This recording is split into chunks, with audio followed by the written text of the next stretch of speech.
que ezana ba sala nzambe mususu oyo ba melaka na bango masanga ba melaka bango ba vin so ba moni bandimi na bango ba bombi na samesa yo pozo oza parmi ba sala nzambe oyo alobaki.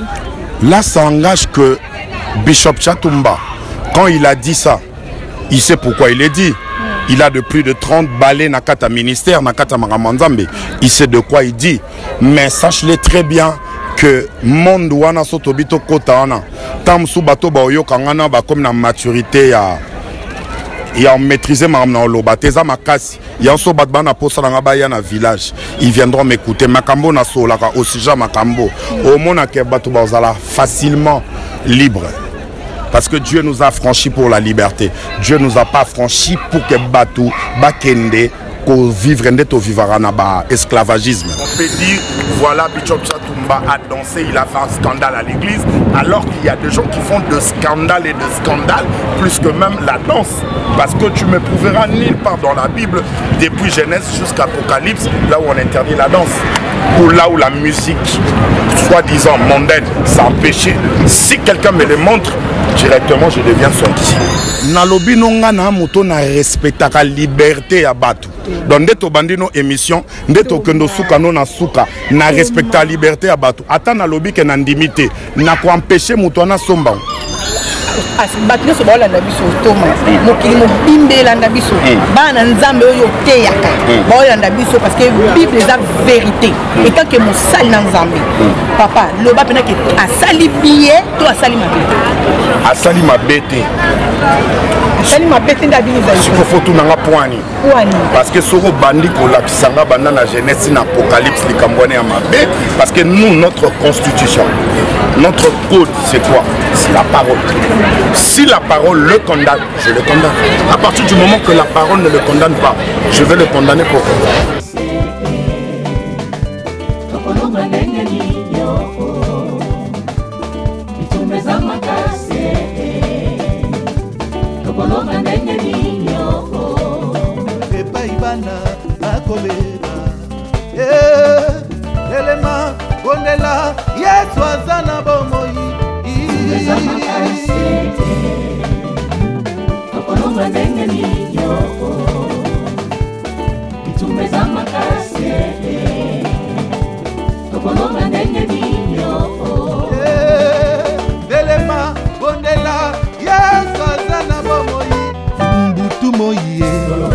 mama ye mama na lobe mama ye telema bondela tolo na se mutupe na moi olemba te mama telema bondela isika nyonso zalie otika mbetwe.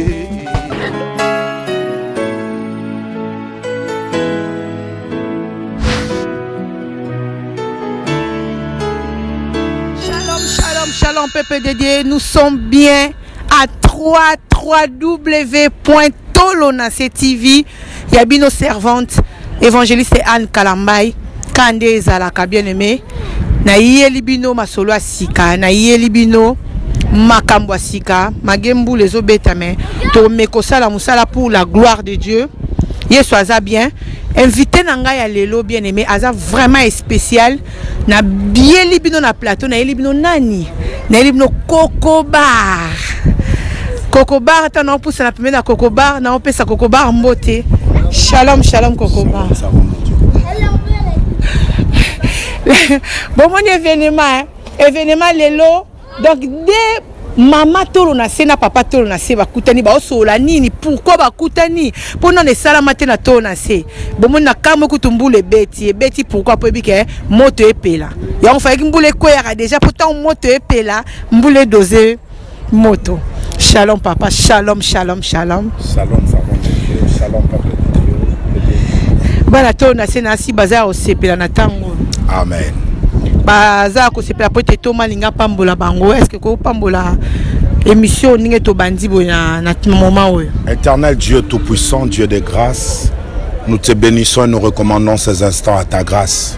Sois au-devant de nous comme un guide parfait, par derrière comme un bouclier protecteur. Inspire-nous afin que tous qui vont nous suivre puissent être bénis dans le nom puissant de Jésus. Amen. Amen, amen, amen, amen. Yesoaza bien Thomas. Ceux qui vraiment à se déplacer, papa, pour n'aller au monopo. Yo mikoloza un succès, ma casse, c'est bien. Gloire à Dieu. Nazia mon président. Amen. Mikoloza un succès, ma casse, na vandi. Batu ya mokili mobimba ya monde entier ba komelinga. Mama tolo na se makambo eleka na France ozo kangote. Bishop Chatumba atangi kombo ya pasteur na yo lingara mingi. Nga pasteur na ngala lingara mingi abi oui, atangi komba pasteur no nani o Thomas Kerok Kokobar nini lisusu na Zaiko Kokobar nini lisusu na musique ya frère na biso Fali Kokobar yo posa ko no bina kipe na pesi peuple de Dieu mbote belé na pamboli bande konyoso bazolanda biso et na komisi nzambe parce qu'aza bien. Et moi je veux toujours dire que nzambe wazali kolo yebi biso alinga biso tel qu'azwa biso. Quand on n'était pas encore aimable, Dieu nous a aimés. Et pourquoi pas c'est Dieu wana alinga batu nyonso oyo bazana mukile. Et nzamba pesi biso commandement morabi, aimez-vous les uns les autres comme moi je vous ai aimé. Et moi je suis quelqu'un de gens, je suis quelqu'un très proche des gens. Et surtout je suis quelqu'un de cœur. C'est pourquoi mon nom c'est Kerok, donc cœur. C'est-à-dire je suis quelqu'un de proche des gens. Et j'avais reçu l'invitation de Bishop Chatumba. Il m'a invité pour ses 50 ans. Et comme c'est un homme que j'aime bien, j'ai dit voilà, je vais aller assister. Et c'est moi-même qui ai prêché dans la prédication, je crois. Je ne sais pas si on a déjà mis de vidéos, c'est moi qui ai prêché. Et quand je finis de prêcher, je devais regagner la maison parce que demain matin, j'avais 2 cultes à faire, le matin et l'après-midi. Donc après, moi, je n'avais pas vu tout ce qui s'est passé. Amen, amen. Ah, moté me kiti aux aïkités. Ah, Kokobar, chance aux aïkités. Mais Kokobar, apôtre, Bishop Chatumba. Kokobar, yom tozalaranaye. Obi ke peuple nzambe zole la Kokobar. Peuple nzambe bimi l'église, peuple nzambe bungi. Na aktuana papa na biso. Papa Chatumba salaki. Yom toza proche na ye. Po yo posa pasteur apôtre people hein. Il faut ça pas. Entre bino ba people, vraiment je bénis le Seigneur. En fait, people à mon corps. People à mon corps, c'est Bishop Chatumba. C'est lui l'unique et le véritable people. Donc à part lui, il n'y a pas d'autre people. Moi je suis Kokoba, c'est-à-dire le vieux de la ville. Et moi, on a un niveau peuple à monité. Parce que quand tu dis que l'église est scandalisée, je n'ai pas vu. Et moi, na continue la dimension il y a scandale. Parce que je regarde trouver d'extraordinaire. Quelqu'un qui est en train de danser, ce n'était pas dans un culte. Ce n'était pas à l'église. Montazo Bina, en dehors de l'église, il est en train d'exprimer sa joie. Et personnellement, je ne suis pas son avocat. Lui, c'est pas un ami pour moi, ni un collègue pour moi. Pour moi, Bishop Chatumba, c'est un père. Parce que si on veut rentrer dans l'hiérarchie de l'église, quand Bishop Chatumba a commencé à prêcher la bonne nouvelle, moi, je n'ai pas encore connu le Seigneur. Et quand lui, il a bâti des églises, moi, je n'ai pas encore connu le Seigneur. Donc, par respect ministériel, je n'ai même pas droit de parler quelque chose de quelqu'un qui est un aîné, quelqu'un qui est un père. Pour moi, Bishop Chatumba demeure un père. Mais chacun dans la vie, azana ndenga mona ramaka. Mutu na mutu azana ndenge na ye azalaka. C'est-à-dire nakoy ko sala ye azala nga na lingité. Moi je me point autokuta na kanaye ko solo line ba point wana parce que c'est parmi les plus grands prédicateurs que moi je connais dans mon parcours. C'est un homme de Dieu qui parle très bien. Et moi son côté de la chose de Dieu, c'est son côté qui m'a fasciné. C'est plus ça à qui nous nous accrochons. Mais pour moi, je dirais qu'il n'y a aucun scandale. Parce que l'église de Dieu doit atteindre une certaine maturité. Excusez-moi, tout le monde a catché. Tant au moni scandale que moi, personnellement, étant que la servante aussi de Dieu, je suis vraiment étonnée. Je suis étonnée parce qu'un pasteur, la musique, il y a Zaiko. Un pasteur, il y a une musique qui a fallu. Donc, il y a côté. En fait, mon aîné, c'est un niveau de parce que On a tout vu dans ce monde. Nakati ya makambo, tomoni makambo nyonso. Chacun a son ndenge ya mondelaka makambo. Et ngai naza ni juge, naza ni procureur pour quitter sa sentence likolo ya Bishop Chatumba. Cela veut dire pour nanga namoni nanga ngo scandale parce que ba oyo balinga ibasala ngo scandale. Basali yango scandale. Ba ope ba moni yango normal, ba moni yango normal. Parce qu'il y avait quelques jours namoni bache ba mamelo. Ba oyemba ba obina. Mais namoni ya Bishop Chatumba yekuta binika. Mais namoni mamelo oyemba ba obina. Est-ce que tu as senti eloko moko salami? Donc si je me trompe pas, donc na 50 ans il y a Kokobar aussi, tous s'attendre aussi na Fali, tous s'attendre aussi na Ferré, tous s'attendre aussi na Zaïko, c'est ça? Bonne question. Tu vas maintenant place où dans le baquet. On peut tous faire le même travail des dieux, mais on vient de points très différents. Chacun a sa manière de voir les choses, chacun a ses valeurs et chacun a son éducation. Moi, de par mon éducation, moi, de par ma nature, c'est le genre de choses que j'arrive pas à faire déjà dans un jeu. Et de deux, imagine-toi, j'ai vécu dans le monde, dans le milieu musical, mais parce que c'est pas quelque chose que je trouvais dans ma famille, c'est pas quelque chose qui est dans ma maison. Ça dit bateau va vendre que moi je suis quelqu'un de trop effacé. Je suis quelqu'un à la unité. Mais je suis quelqu'un, je supporte toute personne avec ses erreurs. Parce qu'aujourd'hui on peut dire voilà Bishop Chatumba a dansé, il a fait un scandale à l'église, alors qu'il y a des gens qui font de scandale et de scandale plus que même la danse. Parce que tu me prouveras nulle part dans la Bible, depuis Genèse jusqu'à Apocalypse, là où on interdit la danse, ou là où la musique, soi-disant mondaine, c'est un péché. Si quelqu'un me le montre, directement je deviens son disciple. Oh là là, est-ce que vous êtes sûr de makambo zoloba et que pambola peuple nzambe, to erokungi se sous peuple nzambe, to ekosili qui fait peuple nzambe.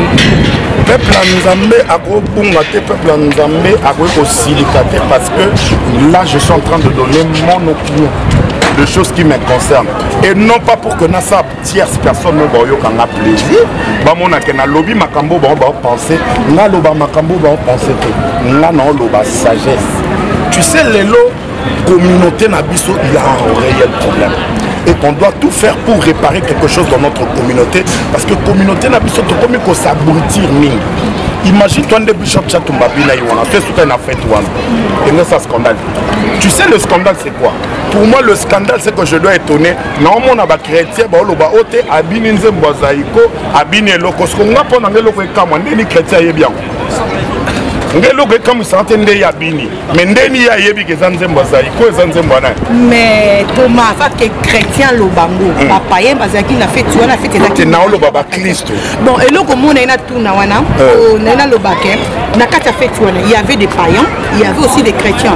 De toute façon na mona ki so na ta bien de konabiso moko ba ne ko tiara téléphone boye na ebité so aza païen parce que dans lobake bishop so comment que c'est zaki mutu moko normal abini na efali babini na bango babini na bango fali babini na bango ferré babini na bango soi-disant nzembo ne sote koko yemba mwera son oui mutu ko bina na ye mais ba mona un serviteur de Dieu to bi que to bimi déjà na to bimi déjà na côté wana to komi déjà na l'autre bon papa si ko zo mona te que mélange ça na makambo nzambe un question liboso deuxième question na landa ki ba interview au papa na biso Chatumba sai ka lobi ke ezala ki en dehors ya église. Je voulais savoir, nous les hommes de Dieu, nous avons deux vies. Nous avons une vie moussous na quatre églises, vie moussous peut tous en dehors à l'église. Bon, déjà, quand tu parles de deux vies, maintenant la deuxième question, des vies vimoko en dehors, vimoko à l'intérieur, non. Mais ce que je dois expliquer aux gens, c'est quoi? Parce que tout à l'heure, il faut expliquer moi Thomas. On a dit que ça qui est comme parce que Salamaki, l'église, c'est qui na salle, mais personne a sali, pardon, fait la carte, il y a Salwana. Donc Salwana comme il est là sacré, parce qu'il y avait des hommes de Dieu. Donc là où il y a des hommes de Dieu, Batunzambe Bazali, et c'est les bons Zambé, Makambo Bonzambe Salama, n'a évité ce que vous avez côté. En fait, Ça dépend qu'est-ce qu'on appelle Bonzambé. Comment tu le comprends Bonzambé, comment moi je comprends Bonzambé. Bonanga Bonzambé, premièrement, c'est quoi? C'est l'amour dans le cœur des gens. C'est ça Bonzambé. Parce que la Bible dit noir sur blanc, Dieu est d'amour. Cela veut dire, lorsqu'on a l'amour, c'est ça Bonzambé. Bonzambé zate mutaki église. Bonzambé zate po teya. Bonzambé zate po yemba. Bonzambé zali lorsque na katia motema na yo, bolingo evandi. Parce que la Bible dit, celui qui n'a pas l'amour ne verra pas Dieu, car Dieu demeure amour. Cela veut dire par amour. Qu'est-ce que démarche oyo batunyo so basali pour nous reluka pour kende kolakisa Tchatumba bolingo? Moi mon problème c'est quoi? Bishop Tchatumba, c'est quelqu'un qui est âgé, c'est quelqu'un de mature, c'est un responsable. Ce qu'il a fait, il a assumé ses actes. Parce qu'il en a vu plus que ça. Ça c'est rien. Danser c'est rien. Pour lui et pour moi, dans ma compréhension, motomo azobina nae, motomo azosane makam nae, et koki kokende ko annuler appel au moto. Donc motomo onzamba bengi pour akende ko annuler appel pour moto na binaki. Je ne pense pas. Mais si il faut que dans le bélo comme c'est très important. Nous devons savoir une chose. Nenge tozali bouye au la ministre des dieux, on a ministre des dieux, mais on a ce qu'on appelle l'appel ministériel et on a ce qu'on appelle le caractère. C'est-à-dire l'appel ministériel, c'est Dieu qui nous le donne. Mais le caractère, c'est l'homme qui le forge. Cela veut dire qu'il y a deux choses par rapport aux valeurs, par rapport à ce que je comprends, par rapport à ce que je vise. Il y a deux choses que je ne peux pas faire, moi qui rentre. Mais si quelqu'un le fait, je ne peux pas non plus le condamner parce que personne ne m'a établi juge. Cela veut dire que je dois m'approcher de lui. Lui demander pourquoi tu as fait ça. Et quand il va à reporter na raison naïe, c'est à moi de le comprendre, de le prendre ou de ne pas le prendre. Mais d'emblée comme ça, parce que Bishop Tchatumba a bini, batunyo so balobi, alende bat baboke na bloc, ngape na boke na bloc. Te, mais non yeb selo moko. Boti kano mo mbali wana sekapeko. Babotole Bishop Tchatumba babotole nyoso rapporto. Babotole église, babotole makambo nyoso, babotole honneur, babotole ni.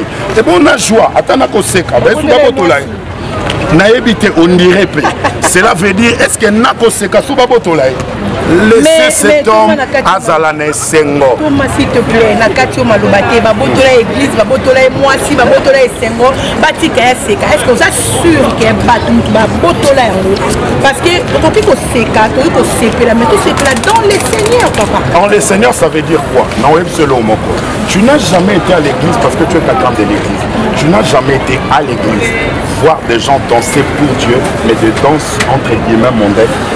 Oui, nandimi kezala. Mais mutazo bina nzembo ya mokili. Un pasteur. Mais non, madame, tu veux que l'église est d'Aramutu, Azobina, Nzembo Nzambe, Mazobina, Badasa Mutu. Mais un pasteur, un bishop, Azala l'église, pour Babotola, Azala l'église, à Bonangaï, après ça, en fait, réseau précis, Ezali, je respecte ton opinion. Moi aussi, ce que je donne, c'est mon opinion. En fait, c'est-à-dire, c'est ma manière de voir les choses. Parce que pour moi, nous devons aller vers quelque chose. J'aimerais parler aux chrétiens. Parce que ce que Tchatumba fait aujourd'hui, ça jazzé, tout le monde le parle.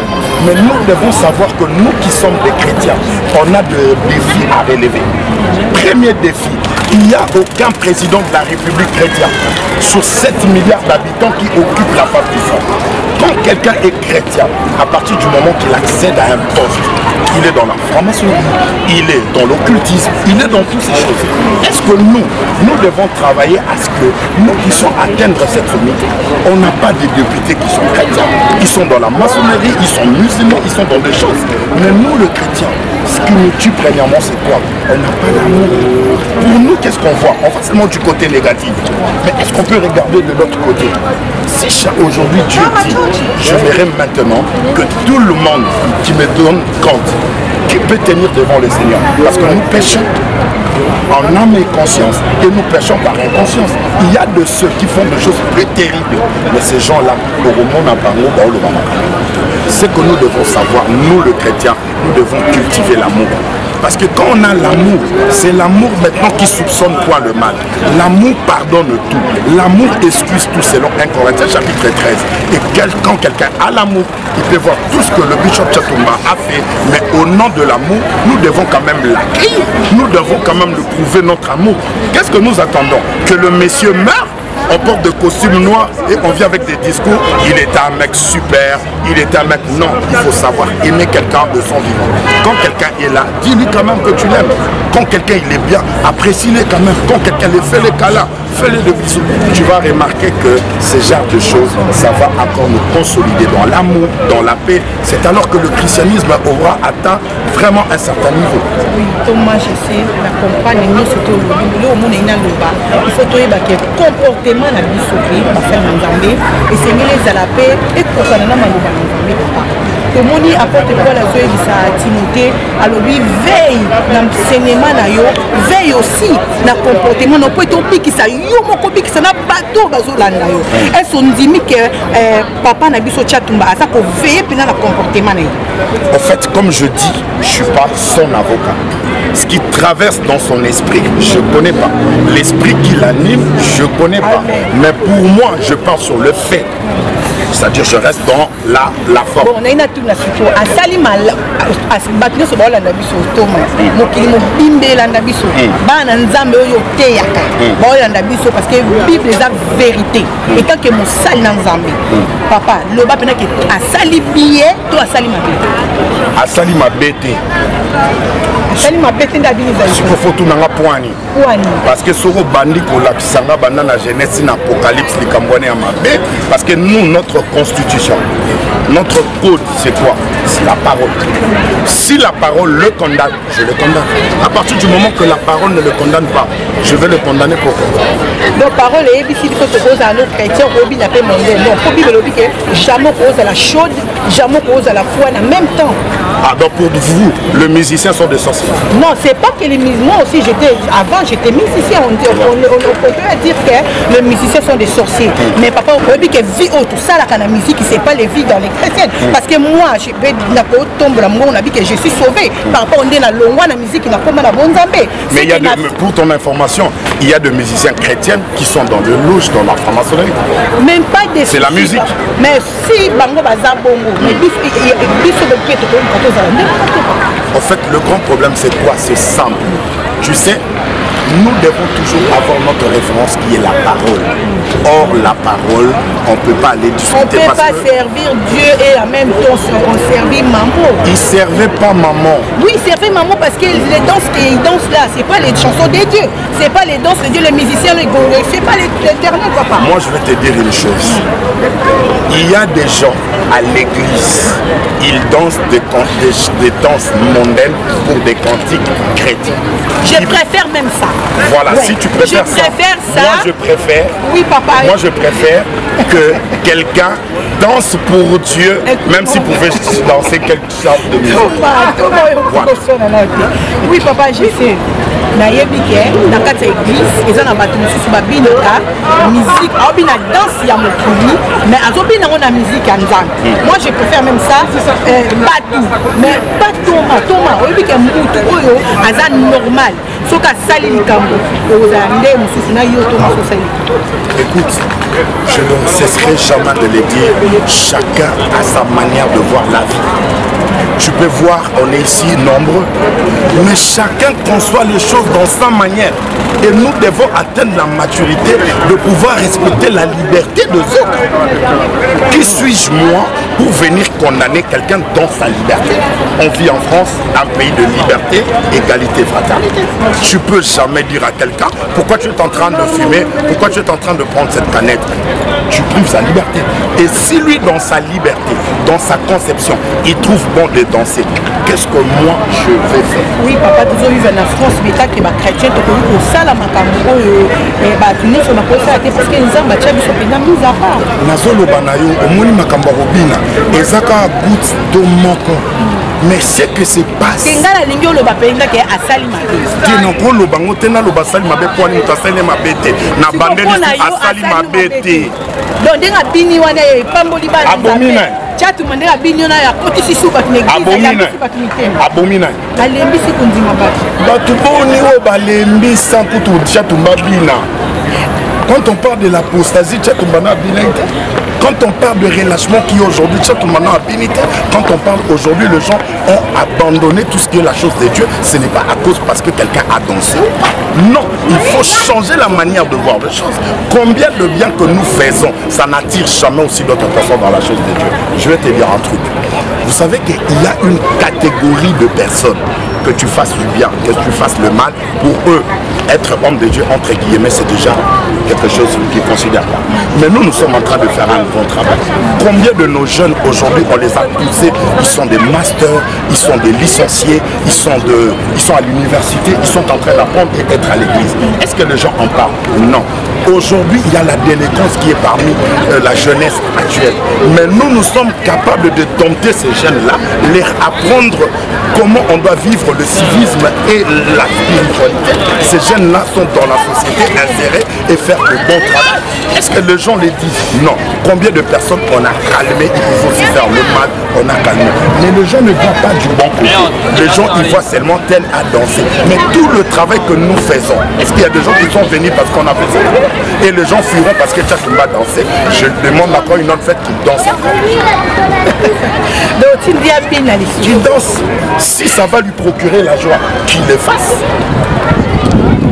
Est-ce que vous avez dit que Makamoto au salaire est-ce que vous avez dit que maman tolo na se a exposé nga o maman tolo na se faka yebisa papa Eli moteur a longo la koto est-ce que vous yeba makamozolo mon sola nana na koko ba yo moni muto penaza elongi ya koba Thomas avec le vieillard avec le vieillard c'est seulement pourquoi je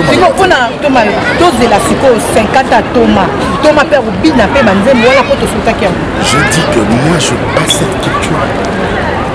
Moi j'ai une manière de voir la chose, elle est très différente de Tchatumba, des vôtres et de tout le monde. Moi mon problème, j'aime bien respecter les opinions, la pensée, la liberté et la courtoisie des autres. Cela veut dire que je ne peux pas m'insérer pour venir condamner quoi que ce soit. Et moi dans mon anniversaire, si je le fais ou je le fais pas,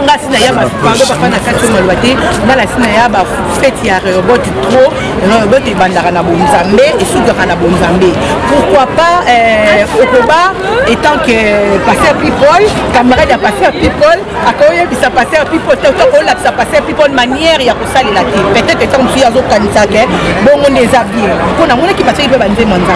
Là il y a qu'à banzer mais il y a qu'à faire tirer robot, il y a qu'à faire tirer robot belé. Robot to banana na bonzambe to sous ça na bonzambe. Comment pourquoi on conseiller à tailler teke ya sali on a bon yo ko somo longo bien je sais pas mais moi de ma part dans un namba loba na osenga ok so ko aider biso tam su batoto beti li baku papa biso batoto beti li baku est-ce que c'est une propose comme c'est la sur un message et pas passer people que à même ta fête c'est un lenger botemena. En fait moi je vais te dire une chose. Bible et Ezeb s'habille l'eau. Bible lobby. Qui dira qu'une chose arrive sans que le Seigneur en soit auteur? N'est-ce pas de la volonté du Très-Haut que vient le mot et le bien? Pourquoi l'homme vivant se plaindra-t-il que chacun se plaigne de ses propres péchés? Ça veut tout simplement dire que quelqu'un comme Bishop Tchatumba, je le répète encore, ce n'est pas un collègue pour moi, ce n'est pas un ami pour moi, c'est un père dans l'hiérarchie. Je ne peux jamais oser ou devenir comme cette peloton de la jeunesse qui viennent, ils ne savent pas qui est l'aîné, qui est un père, qui est un mentor. Non, moi je suis quelqu'un de très respectueux, je respecte le principe. Sur le principe de base, je n'ai rien à lui apporter sur le plan ministériel. Mais c'est que moi, je sais que cet homme-là, l'Église l'a rejeté. Une fois, on était dans une réunion avec des pasteurs. Le Bishop Chatumba dit ça. Bishop Chatumba manquait où mettre sa tête ici en France. Il n'avait plus de maison. Il cherchait là où il pouvait même manger. Il cherchait comment les gens peuvent l'accueillir. Aucune personne l'a accueilli. Deux secondes, maman. Aucune personne l'a accueilli. Tout le monde l'a rejeté. Une fois, il est allé voir même le pasteur qui s'occupe de choses pastorales pour lui demander de l'aide. On dirait. Il lui a demandé de l'aide. Je ne sais pas c'était à quelle époque parce que la mandature a changé, mais je ne sais pas c'était à quelle époque. C'est-à-dire, il a demandé, on lui a dit, bon d'accord, on va lui faire une lettre pour qu'à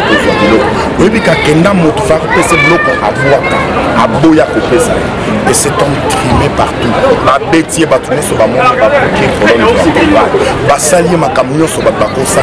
Et maintenant, cette personne, vous voulez quoi?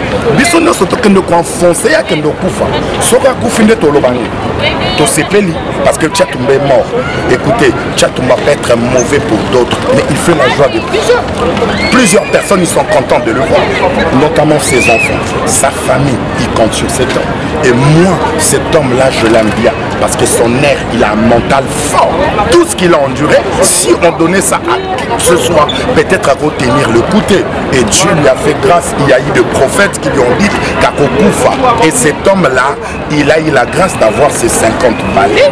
Et moi je trouve pas mal Abinate, ça n'engage que M. Chatumba et ça n'engage que lui. Merci Thomas, mais tout le monde a la fois qui m'a choc trop. Il faut qu'il y ait un espoir que nous capinons bien. Nous limite que choc, nous soit choc trop. Pour ça que et pour nous c'est nous allons dire comme c'est sur nous thème en place. Maman, tout ça mentalement côté. Et loko yoko yoka passe. Et quand il même souvent on yoka passe na kanga motema. Tout ça mentalement côté. Il y a un le jour où tu vas comprendre comment on peut comporter la quartier pour compatir la moto. C'est le jour où les gens changeront d'avis. Nous devons atteindre la maturité. Nous devons dépasser certaines choses. Il y a des choses. Tu vois, aujourd'hui, moi, je veux dire une chose. Je fais bravo à la maturité. Parce que je vis de ma soeur, ma mère ou ma bine. Namoni à ta place, mon côté jazzé. Namoni à ta moto, mon côté choqué. Et maintenant, Chatumba bini. Pourquoi 2 poids 2 mesures alors que maman tout va Christ? Pourquoi 2 poids 2 mesures? Oh, Bamsou Babina qui wana. Pour ba non condamné, ba tuba bi manon église catholique. Pour ba mamé le babine. Ba mamé le coup qui est belé, ba oye Mbappé, ba obine. Et Chatumba parce qu'à bini, on va faire sortir les gens à l'église. On va prendre Chatumba donner dans balier public de Pam parce qu'à bini a aussi mis Sony. Non, Namoutoazo bina, Namoutoazo Simbikis, Nasunto bina. Namoutoazo bina, Namoutoazo Simbikis, Tonton Thomas Azui, Moutou Oyo, Azobina. Mais papa a dit qu'on a évité tomati tellement l'icolo. Il y a une santé église là au Seigneur, fonctionner dans le coco. Voilà. Ouais, l'église va très très bien par la grâce du Seigneur. Et là, nous sommes en train de préparer déjà le 9 septembre. On aura une neuvaine pendant 9 jours de prière, et du 9 au 18, et on l'a étudié. 3 points d'exclamation. Donc, les apôts à partir à date le 9 septembre. Le 9 septembre. Le 9 septembre jusqu'au 18 septembre. Ouais, les aratos, le 9 septembre. Tu vois, ce qu'il y a gare. Donc, ça me l'a pembeni à Pouille. Ok, ça me l'a pembeni à Pouille. Mais le séminaire. Non, pour l'instant, nous sommes en train de travailler à l'intérieur. Il y a une jeunesse et il y a un peu de formés à l'église. C'est eux maintenant qui sont en train de travailler, ils défilent chacun après l'autre, juste pour que nous puissions voir dans les jours qui viennent comment nous pouvons encore étendre la vision. Parce que vous voulez maintenant attaquer des provinces, attaquer les départements et élargir vraiment la vision. C'est quoi, on a toute la question pour te chiter, on a toute la question pour répondre. On a un bateau et un bêtise, ils ont sur la sujet, on a un bateau babimi l'église, on a un bateau balembi, balobi que bishop tu as chatumba lokola bini lembi si bamu bato ndeti bato akawana okoyebisa En fait, j'aimerais leur dire ceci. Tous waka makambo nyonso na état nango ya liboso ya brutité. Mikolo nyonso, ça c'est un message que j'aimerais lancer à toute la communauté et tout le monde qui va me suivre. Nous ne devons pas aller promptement condamner les gens. Mais nous devons savoir pourquoi ces gens arrivent à faire les choses qu'ils font. Cela est très important. Et tantôt, comme à un niveau, c'est alors que ton pôle, ça n'a qu'à être une communauté, parce que autrefois, quand on n'était pas aimable, Christ nous a aimés. Il est venu nous chercher et il a pris notre place. Lui qui est saint, mais il est devenu péché pour que nous puissions devenir saint. Donc pour dire que quand Dieu est venu vers nous, on n'était pas aimable. Nous aussi, à notre tour, nous devons venir vers les gens. Nous devons venir compatir avec les autres. Même si tu vois ton frère à Salima Baby, va le voir. Même s'il y a des choses que moi je peux reprocher à Bishop Chatumba, je ne le ferai pas devant la caméra. Je sais là où je peux le voir pour lui dire, regarde ceci, regarde cela, regarde cela. Mais je dois d'abord lui prouver mon amour que je l'aime. Et quand je vais le prouver mon amour, c'est alors que Togoye va continuer. Donc pour répondre à la question, Bandeko Nyonso Bazaki choqué. Bandeko Nyonso Bamonaki Mabe, Nalingi pour comprendre Elo Komoko, et ça n'a pas cambié. Salama, dans la même période pour comprendre. Mais dans le jour qui vient, parce que l'église, il faut abimana makambo belé et l'église faut abimana va pécher à plus de 243. Et va pécher à plus de 243. Ba masumu ya ba congolais ka. Ça dit soke na Zambie là on li sumuté. Soke na Yoni et là on li sumuté zaka ya ba congolais. C'est ça on li sumuté, il y a plus de 243. C'est-à-dire tous après il y a aucun de poussa motu akufa autant moto akufa to la tissier ba mérite, to ko ça y ba honneur à titre posthume, il était quelqu'un de bien, il était quelqu'un d'heureux, un homme gentil, un homme sympa. Mais moi j'aime dire, pendant que les gens basent en vie, va continuer à donc le bétano di bakute, bisonyo sotokokanite, tant suyo po binaka, tant suyo sopa binaka, tant suyo lobaka mabe, tant suyo sopa mabete. Donc tout le monde est normal. Biso toyebi nzambe totika koyeba nzambe koma premier lobi na mokanda Daniel, ceux du peuple qui auront la connaissance de leur Dieu dans les derniers jours, ils demeureront fermes. Et nous et les enfants de Dieu, ils sont fermes dans leur position parce que ce n'est aucune danse qui peut nous éloigner de la présence et de la beauté de Dieu.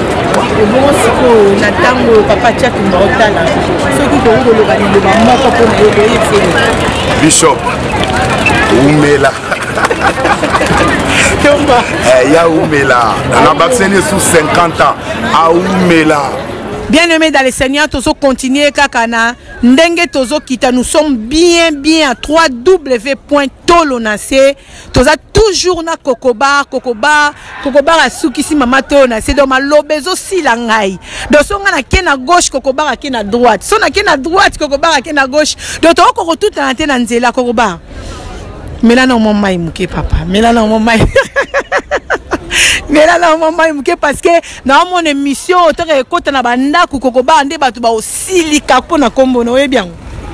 mes problèmes, c'est quoi? Si besoin de un Corinthien, ce qui est l'élo, non, ça m'a campona c'est pel sabato, non, on a commis serviteur. Pour nous, un serviteur, non, ça m'a non, c'est pas Nzambe, non, c'est pas sabato. Parce que na muto ofinga, na muto o lobamabe, kasi lo to linga to longola na communauté nde yango wanati. Parce que il faut comprendre que tu as un défi makasi. Président de la République il y a France 39 ans, na loué à la thé. Il faut en a 40 ans. Et à même les biso vieilles, on se dit que l'homme a besoin de changer dans le monde. Pourquoi nous voulons rester dans le même contexte ya makambo tous les ans, tous les jours tu vivant ndenge moko muto sali likamoko ya fi moko Belgique et tamboli na communauté muto moko sali batiki nani boy et tamboli. Donc ça dit tu vivant dans l'actualité. Nous sommes en train de condamner ces choses. Les gens au baba to abouania ba sosolo ba oyeba ke koko alo ba mamba solo. Koko azolo bamba solo toma po bato ba komelenga bande ko mususu ba benga nga ba bike ko za le garima nzambe moko abwakili papa na biso chatumba molimo ya garima po ako sala mambo azo sala muso ça peut kanda nzambe ou pas. La Bible dit déjà que la moisson elle est grande mais il y a peu d'ouvriers. Nzamba na bato muke abando longola su ba mususu. Mais solo tambola selon ma comité nzamba obwaka o. Le grand problème, vous devez comprendre une chose. Même Samuel, la Bible l'accepte que Samuel a ko sambela pona na Saoul, nzamba lobi non, il est rejeté. Bon, là ça devient la compétence en Nzambe. Le rejet de Dieu, là, est comme une compétence en Nzambe. O eza Nzambe, biso moye batuto lobango, ezate, biso to loba makambo, biso to mona. Et moi je trouve que Dieu il est amour. Makambo est choqué Nzambe ta. Est-ce que Thomas Kogo Thomas ngako na kanza Thomas olobake na bengi bino peuple nzambe boya tokota mabondeli na église robot pour to bondela pona papa mso chatumba kwa seni pa bini musika mukili ngano atengwit non lukana sa prière to tandeli to comme ça taka chrétien moi comme président de la République to atana député moi chrétien to zala atana premier ministre chrétien to atana ministre de justice ya chrétien ya mokli swazate to bando vanda poto bando beta makambo ya mutabina ki mutasalini. C'est là où la communauté est réduite. Mama to mona musika tala lelo Mukili laisse opesa biso. Macron a accédé na pouvoir na 39 ans alors que Moutako Kotate il vient de nulle part, auti ni na gauche ni na droite, abimi na nulle part. Cela veut dire sur le plan prophétique il y a des événements, il y a des choses qui s'annoncent dans la ville. Nous ne devons pas tarder na babilo comme sous ezaba distraction. Motoa binate et quoi avancer batunelo côté. Mizo boma mili mo batu. Mizo mo mimi avance chatumba bina. Est-ce que Thomas Kokobar lelo soka bini kofi toi bini wera lelo est-ce ba ndimi ya robot ba kozala ka ndenge bazawana parce que au moins netinga même bandana na mukina zakata fanatique ya orchestre monté donné mamba obinate à la base déjà ba kutu ata o cheta vidéo mo boye na feti mo beto o chozo bio kaka musique ya mukili est-ce que ba ndimi ya robot ba kozala d'accord na yo. Écoute, Rehoboth, c'est un état d'esprit. Attends, nazolo mondibimo ya bébé spirituel na chelio abandoloba makamonio sonoloba. Parce que kuna c'est l'université. On voit les choses autrement. Dans la dimension, il y a projection.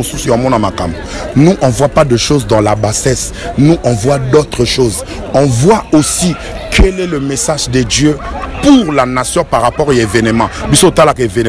Total à l'esprit qui est lié à l'événement. Mon esprit, Chatumba exprimer sa joie. S'il a trouvé bon, il y a qu'à exprimer joie dans l'Indenga Sala. Gloire à Dieu. Mais Thomas Lena landa qui interview à papa Chatos, papa Chatumba lobi ke ezana ba sala nzambe mususu oyo ba melaka na bango masanga ba melaka bango na ba vin so ba moni bandimi na bango ba bombi na samesa yo pozo par oza parmi ba sala nzambe oyo lobaki. Là ça engage que Bishop Chatumba quand il a dit ça, il sait pourquoi il l'a dit. Il a de plus de 30 balais na kata ministère na kata Maramanzambe. Il sait de quoi il dit.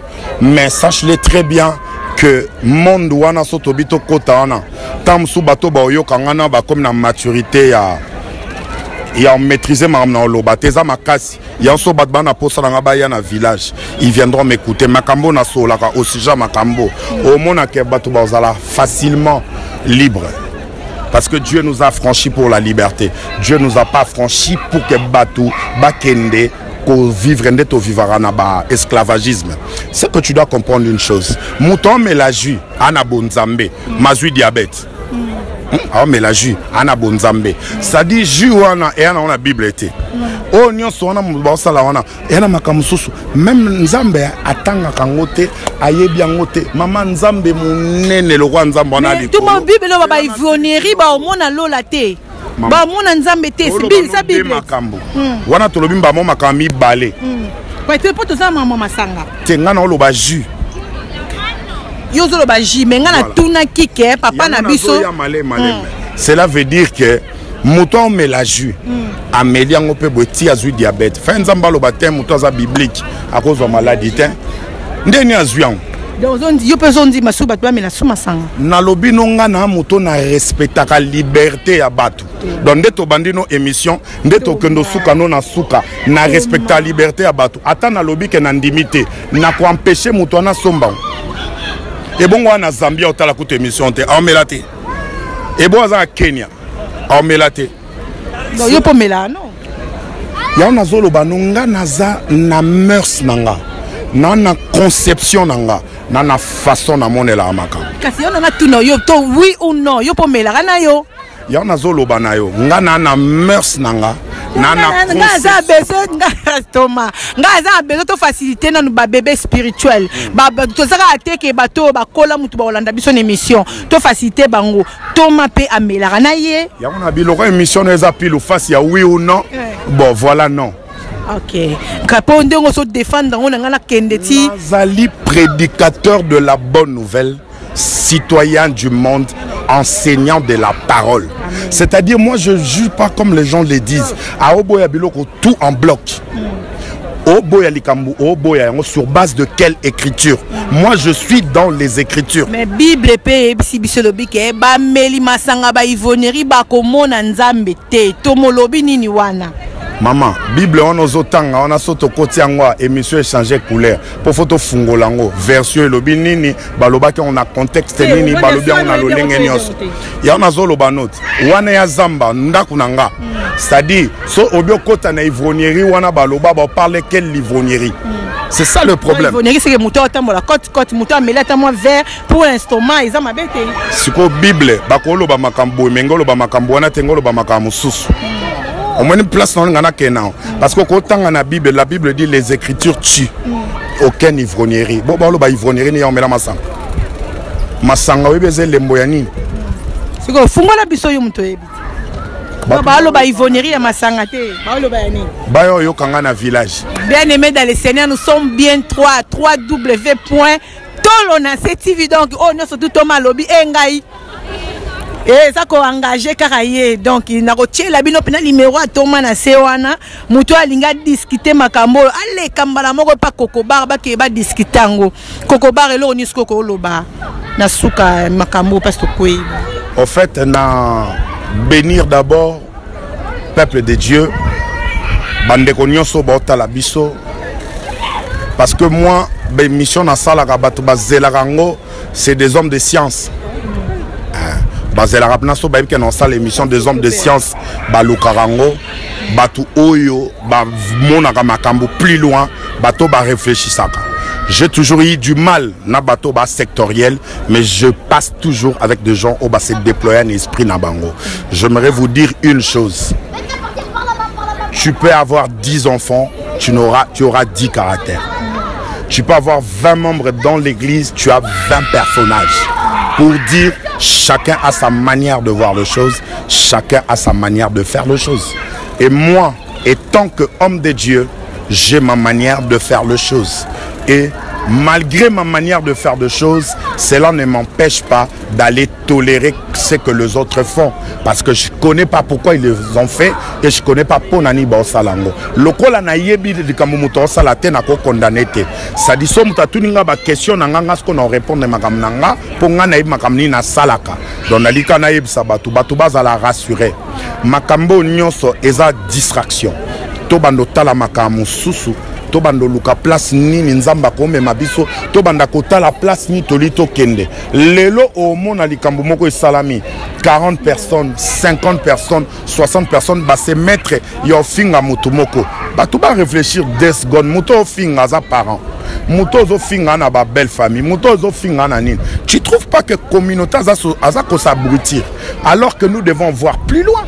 Tala mindele baleka makambo ebele yango moni bato ba progresser.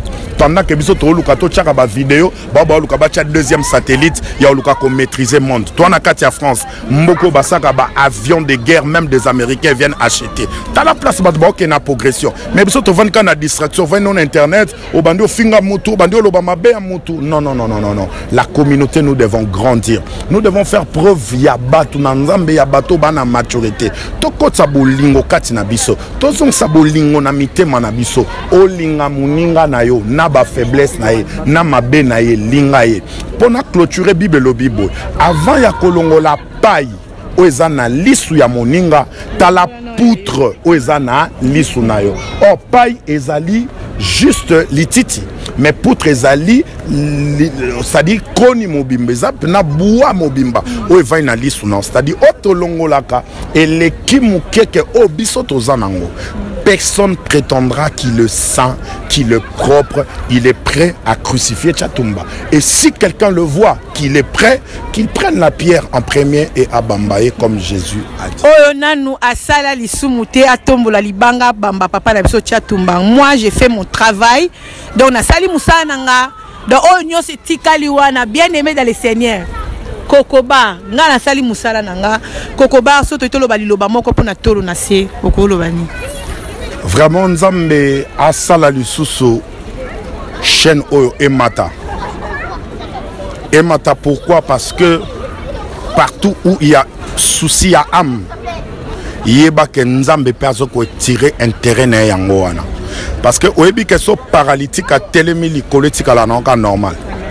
Ata mort à ressusciter likolo est normal. Likolo bougeane loko moko soka mutu moko a bongoli mutema. Loko na donc so mutu moko abongoli mutemo kwei bien bo so mutu moko na apengwi likolo lo bien on te bible lo bien te to le bon point